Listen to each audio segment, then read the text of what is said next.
दोस्तों, भारत की सबसे पुरानी दवा कंपनियों में से एक सिप्ला, जिसकी शुरुआत महज 2 लाख रुपए से हुई थी और आज इसका मार्केट वैल्यूएशन लगभग 94,000 करोड़ रुपीस से भी ज़्यादा का है। दोस्तों, आज ये कंपनी लगभग 86 से भी ज़्यादा देशों में अपनी दवाइयों को बेचती है। और दोस्तों, ये पहली ऐसी कंपनी थी जिसने अफ्रीका में बहुत ही खतरनाक बीमारी HIV एड्स से बचाने के लिए दवाई बनाकर उनको सस्ते दामों पर दी, जिससे अफ्रीका के लोगों की जान बच पाई।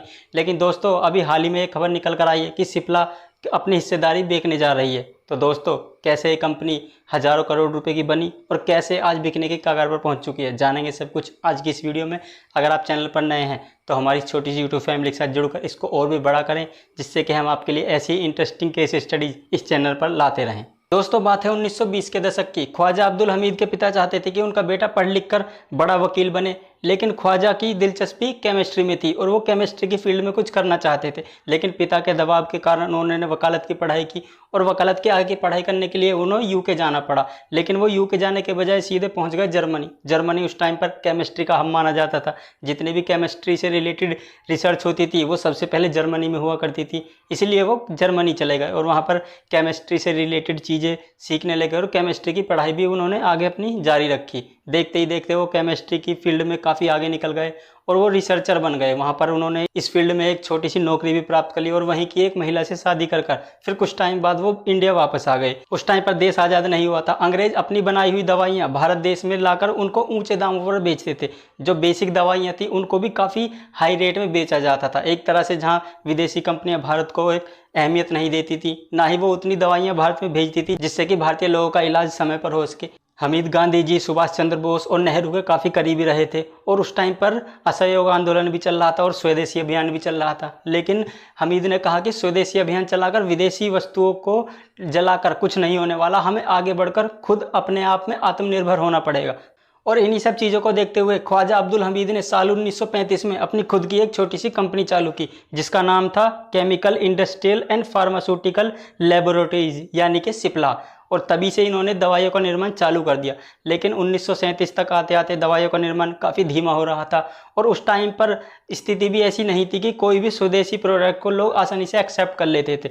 उस समय पर विदेशी प्रोडक्ट का बोलबाला था और डॉक्टर्स जो थे वो भी इनकी दवाइयों को बिल्कुल भी ट्रस्ट नहीं करते थे, क्योंकि ये पूरी तरह से इंडियन थी। इस पर पूरी तरह से शोध भी इंडिया में हुआ था, बनी भी इंडिया में थी, सब कुछ इंडिया में ही हुआ था। इसलिए जो डॉक्टर थे और जो आम लोग थे वो इनकी दवाइयों पर बिल्कुल भी भरोसा नहीं कर रहे थे कि इससे पता नहीं ठीक होंगे भी या नहीं, या इसका क्या प्रभाव नकारात्मक पड़ेगा या नहीं। इसलिए जो इनकी सेल थी वो बिल्कुल भी नहीं हो रही थी। इवन इनका खर्चा भी नहीं निकल पा रहा था, कंपनी लॉस में जाने लगी थी। केवल इनकी एक दवाई ओकासा जो एलर्जी की दवाई थी वही ठीक ठाक बिक रही थी, जो अपने रेवेन्यू को जनरेट करके दे रही थी। बाकी जितनी भी दवाइयाँ ये बना रहे थे वो इनका खुद का खर्चा भी संभाल नहीं पा रही थी। एक तरफ कंपनी में कर्मचारियों का बोझ, उनकी सैलरी का बोझ, इसलिए कंपनी को चलाना धीरे धीरे काफ़ी मुश्किल होता जा रहा था। लेकिन तभी आया साल 1939। उसी टाइम पे सेकंड वर्ल्ड वार हो गया और सेकंड वर्ल्ड वार होने के चलते जितने भी विदेशों से दवाइयाँ या और भी चीज़ें आती थी उनका एक्सपोर्ट बंद हो गया, जिससे कि विदेशों से भारत में दवाइयाँ आनी भी बंद हो गई। और ये सिप्ला के लिए सुनहरा मौका था अपनी दवाओं को मार्केट में वापस से लाने का।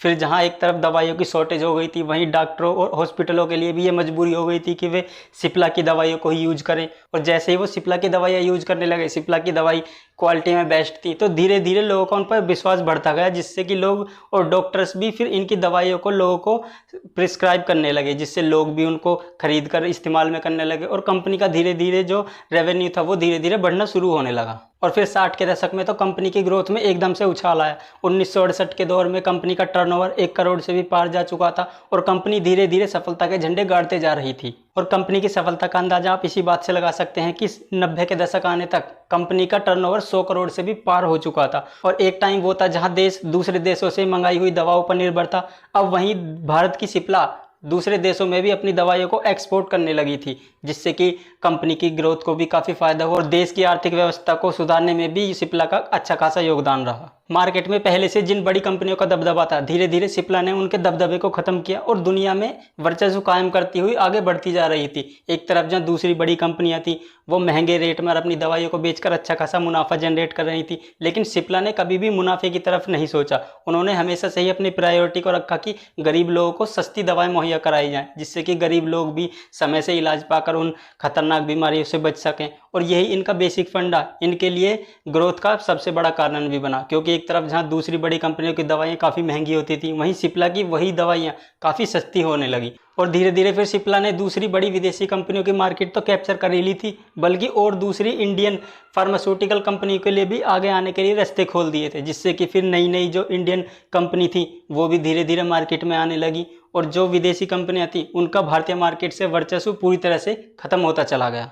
अब ख्वाजा अब्दुल हमीद के जाने के बाद सिप्ला की बागडोर उनके बेटे ख्वाजा हमीद के हाथों में आ गई थी, और उन्होंने साल 1999 में जेनरिक दवाओं पर भी काम चालू किया और फिर धीरे धीरे जेनरिक दवाई भी बनाने लगे। और उस समय पर British pharmaceutical company imperial chemical industries यानी कि ICI ने हार्ट डिसीज के लिए बहुत ही खास दवाई तैयार की, जिसका नाम था प्रोप्रेनोलोल। और ये बहुत ही महंगी दवाई थी, जो कि भारतीय मार्केट में काफ़ी महंगे दामों पर बेची जा रही थी, जिससे यह भारतीय लोगों की पहुंच से बाहर थी।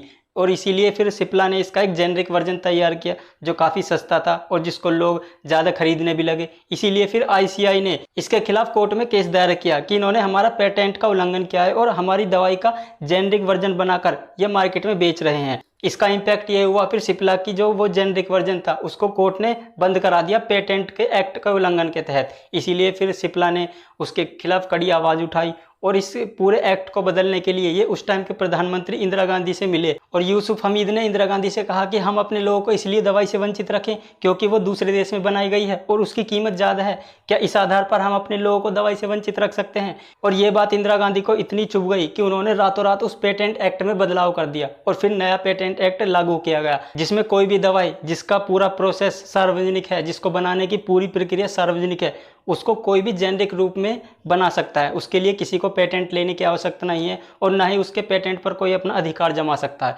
तभी से फिर सिप्ला ने जेनरिक दवाइयाँ बनाना शुरू किया और जेनरिक दवाएं बनाकर जो ओबियसली सस्ती थी, जिससे लोगों को काफ़ी फ़ायदा हुआ। जो ब्रांडेड दवाइयाँ थी जो महंगे दामों पर मिल रही थी, उन्हीं का जेनरिक वर्जन बनाकर सिप्ला ने लोगों को देने लगे, जिससे लोग भी उनको लेने लगे क्योंकि ओबियसली काफ़ी सस्ती दवाइयाँ थी और जेनरिक दवाइयाँ से कोई साइड इफ़ेक्ट भी नहीं हो रहा था। इसलिए फिर जेनरिक दवाओं का ये जो सिलसिला था ये शुरू हो गया और आज तक जो सिप्ला भारत की नंबर 1 जेनरिक दवाई बनाने वाली कंपनी बनी हुई है। और फिर आता है साल 2000 कंपनी के लिए टर्निंग पॉइंट साबित हुआ, क्योंकि साल 2000 में यूरोप में HIV कॉन्फ्रेंस हुई, जहां पर बड़ी बड़ी कंपनियों के मालिकों को बुलाया गया। और बेसिक यही था कि साल 1981 में जो HIV वायरस की खोज हुई थी अफ्रीका में, जिसने बहुत ही उत्पात मचाया था, साल में हजारों लोगों की मौत हो गई थी और ये बहुत ही खतरनाक लाइलाज बीमारी थी। इसकी दवाई की आपूर्ति के लिए ये पूरी प्रेस कॉन्फ्रेंस बैठाई गई थी। हालांकि उस टाइम पर अमेरिका और यूरोप जैसे बड़े देशों में HIV की दवाई पहले ही ईजाद कर ली थी, लेकिन इनकी दवाई की कीमत इतनी ज़्यादा थी कि अफ्रीका के गरीब लोग उनकी दवाई को खरीद ही नहीं सकते थे और वो इसके अभाव में उनकी मृत्यु हो रही थी। और भारत से सिप्ला के मालिक ख्वाजा हमीद भी उस कॉन्फ्रेंस में गए थे और उनको बोलने के लिए केवल 3 मिनट दिए गए और उन्होंने उन 3 मिनट में 3 बड़े वादे किए। सबसे पहला वादा था कि वो अफ्रीका के गरीब लोगों को लगभग 36,500 रुपये में 1 साल की HIV की दवाई देंगे, जो कि यूरोप और अमेरिका की जो बड़ी कंपनियां थी उनसे लगभग आधे से भी ज़्यादा कम था ये कॉस्ट। और दूसरा वादा ये था कि HIV बनाने की दवाई का जो भी पूरा फंडा है या जो भी पूरा प्रोसेस है वो अफ्रीका की जो छोटी फार्मास्यूटिकल कंपनी है उनको भी देंगे, ताकि वो भी HIV की दवाई बनाकर अपने लोगों को और भी सस्ते में ये दवाई दे सकें। और तीसरा जो इनका वादा था वो ये था कि जो बच्चे से माँ में HIV एड्स फैलता है उसकी दवाई ये अफ्रीका के लोगों को फ्री ऑफ कॉस्ट देंगे। ये 3 बड़े वादे कर ये उस प्रेस कॉन्फ्रेंस से आए थे, जिसके बाद इनकी कंपनी सिप्ला बहुत बड़ा नाम बन चुकी थी और दुनिया में सिप्ला के चर्चे होने लगे थे। और इसीलिए सिप्ला आज भारत की सबसे बड़ी कंपनियों में से एक मानी जाती है और जेनरिक दवाओं के मामले में ये भारत की सबसे बड़ी कंपनी है। दुनिया की 47 से भी ज़्यादा जगहों पर इसकी मैन्युफैक्चर यूनिट हैं जहां पर ये अपनी दवाई का निर्माण करते हैं और 86 से भी ज़्यादा ऐसे देश हैं जहां पर इनकी दवाइयाँ एक्सपोर्ट की जाती हैं और जहां से भी इनको अच्छा खासा रेवेन्यू जनरेट होता है।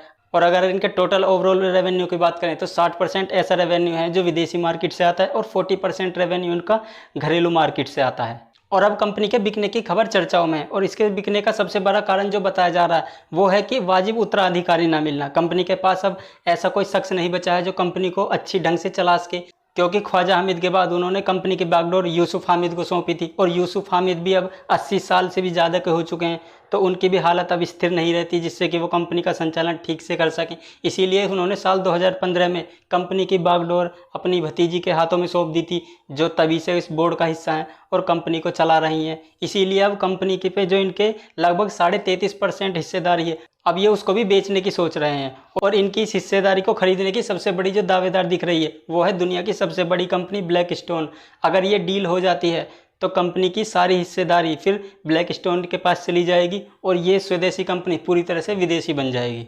और जब से इसके बिकने की खबर मार्केट में आई है तभी से इसके शेयरों में काफ़ी उछाल देखने को मिला है और लोग इसके शेयर्स को खरीदना पसंद भी कर रहे हैं, क्योंकि आगे चलकर कंपनी और भी बड़ी होगी और जितने भी इसके शेयर धारक हैं उनको और भी ज़्यादा प्रॉफिट ये कंपनी करा कर देगी। तो दोस्तों आज की इस वीडियो में इतना ही। वीडियो कैसी लगी कमेंट में अपनी राय ज़रूर दें और thanks for your valuable time.